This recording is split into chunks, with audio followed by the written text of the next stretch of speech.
بسم الله الرحمن الرحيم. والصلاة والسلام على سيدنا محمد. السلام عليكم ورحمة الله وبركاته. معكم دكتور كده من نيجي هاكرز تيم، وهنشرح دلوقتي ازاي نفعل الانترنت داونلود منشر اللي هو الاي دي ام، انترنت داونلود منشر. طبعا التفعيل هيبقى عبارة عن اللي انت بتمنع البرنامج من التواصل عن بالموقع بتاعه. تمام. فانا لما بمنع البرنامج بالتواصل بالموقع بتاعه، فبروح حاطط سريال، يعني يعتبر هو سريال قديم، فطبعا البرنامج بيتفعل. فلما عشان البرنامج يتاكد ان ده قديم ولا مش قديم، فانا همنعه بالوصول للموقع. تمام. طبعا هنسطب البرنامج عادي جدا. اول حاجه عادي هنسطب البرنامج، طبعا النسخه حديثه. بعدين طبعا مش اي لغة، شوف انت لغتك ايه. نيكست عادي، روتيني التسطيب الروتيني دوت هتسطب عادي جدا.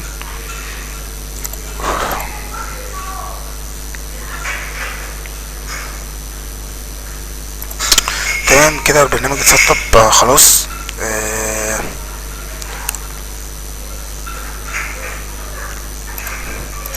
طبعا اول حاجة هنعملها هنفتح وبنفتح الرن. طبعا كل التكست ده هتلاقوه تحت الفيديو ان شاء الله، وبتكتب هنا في الرن اوكي. هيفتح لنا دي عند بعض الناس هيطلع لك الهوست دوت. فبعدين طبعا بتك اوبن هنعرفه، يعني في مشكلة دلوقتي هتظهر واحنا هنحلوها. تظهر عند بعض الناس وظهرت ياما قوي، وانا كنت منهم كمان. فايه فتحنا طبعا فتحنا دي الاول تاني كده عشان برضه طبعا هنفتح عادي. هيطلب منك اللي هو عايز يفتحه بايه، فانت طبعا بتحمل ايه على دي، تك اوكي على اللي هو النوت. هيطلع لك طبعا الشاشه ديت زي ما انتم شايفين كده. بنروح واخدين دولت كده بالظبط، دي المواقع بتاعت البرنامج انترنت داونلود منشر. فانا همنع بالطريقه دي، لما انا احطها هنا هيمنع الاتصال بيها.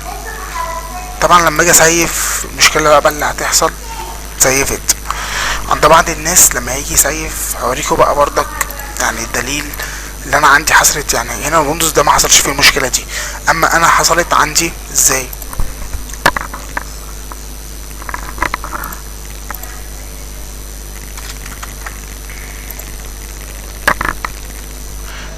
اخش اهو على الهوست عادي. تمام.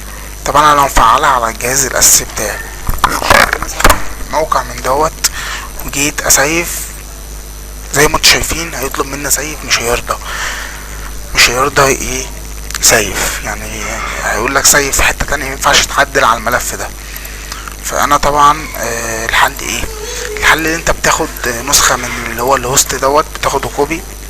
لا انا مش على اللي هو اللي كنا بنشرح عليه.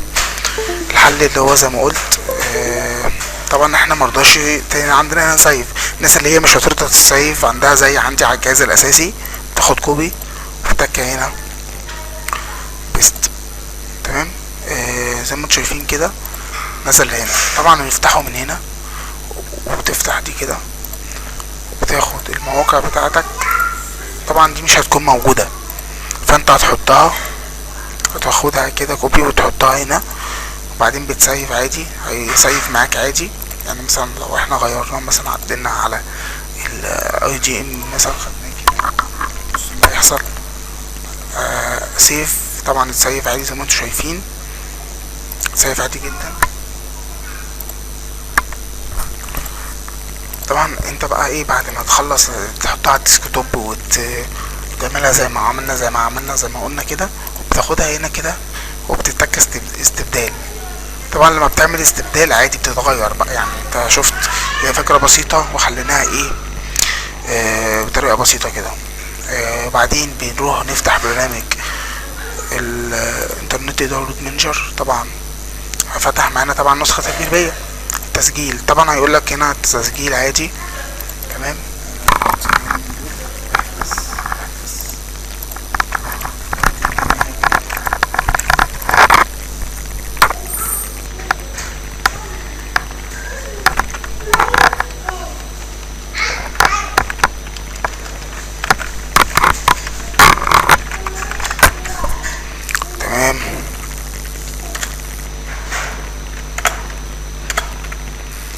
وبعدين موحدة. تمام، زي ما انتم شايفين كده النسخة بقت متفعلة، والدليل مع الوقت. طبعا انا مش هطير، انا معاكم، والنسخة متحدثة اهي. طبعا النسخة هرفعها لكم، وزائد التكست دوت اللي احنا قلنا عليه هرفعه. طبعا النهاردة شرحنا، انا حبيت اعمل الشرح بس دوت علشان المشكلة اللي هي قلت عليها، اللي هي ما تقدرش تعدل من على اللي هي الويندوز المحمي كويس. لو الويندوز بتاعك محمي كويس هي ايه، مش هيخليك تعدل على الهوست. طبعا ده كان شرحنا النهارده، مش فاضل ان انا اشكركم. طبعا ما تنساش التشجيع بتاعك باللايك والسكريبت، اكيد ترجعنا اللي احنا نعرفك بحاجات اكتر. والسلام عليكم ورحمه الله وبركاته.